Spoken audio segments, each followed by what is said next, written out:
conversation, there's really nothing quite like the thought, the care, and detail that goes into a handwritten letter. That special quality has taken on a whole new meaning for one Sandusky woman. In this News 5 original, Jordan Vandenberg explains why. Dear Betty, letter writing is a lost art. At last I got to the urge to keep my promise and write one of my annual letters. But sending one, there isn't much that I can write about, will always come second. How are your lessons by now? To receiving one. I know I would value it. It would mean the world to me. A small school rich with history, Notre Dame College has always had a personal touch. I live it every day. Karen Polking was alone in her office the day before Good Friday. It was very late in the day. When from the mailroom came a staff member. She had a look on her face. With a damaged envelope in hand. It was postmarked. April 29th, 1947. I did the math. The first thing I did in my head was, God, this letter's like 73 years old. I mean, where's it been? Where has it been? The penmanship was flawless, and the message was touching in its simplicity. A glimpse into a father's love for his daughter. In the letter, I think he mentioned he was going to come visit her, perhaps in a couple of weeks.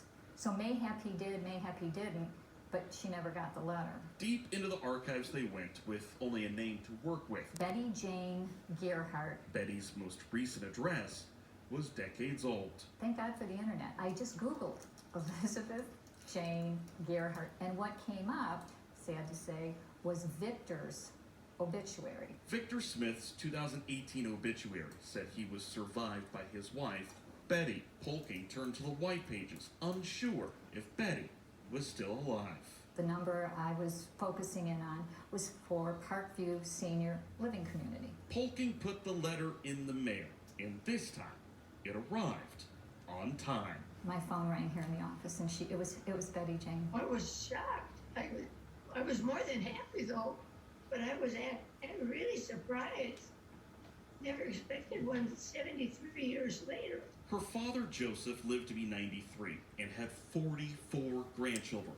Alongside the pictures and memories, Betty, now 92, has this letter to remember her father. And it's all because someone cared enough to try. She said, this made my day. And so when she told me that, I said, stop, you just made mine. I'm just thrilled to death. Everybody is, all my sisters, the little 4-year-old then are 77 now, and they're as excited as any of us. The letter's far more valuable to me than any amount of money, that's for sure. No one handwrites letters anymore, but perhaps we should. Dear Betty, because there is no greater feeling. How are your lessons by now? Than to receive one. It was meant to be. She was meant to get it. 73 years later. With best wishes, love, Dad.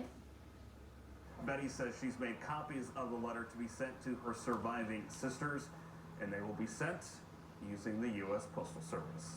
Jordan Vandenberg, News 5.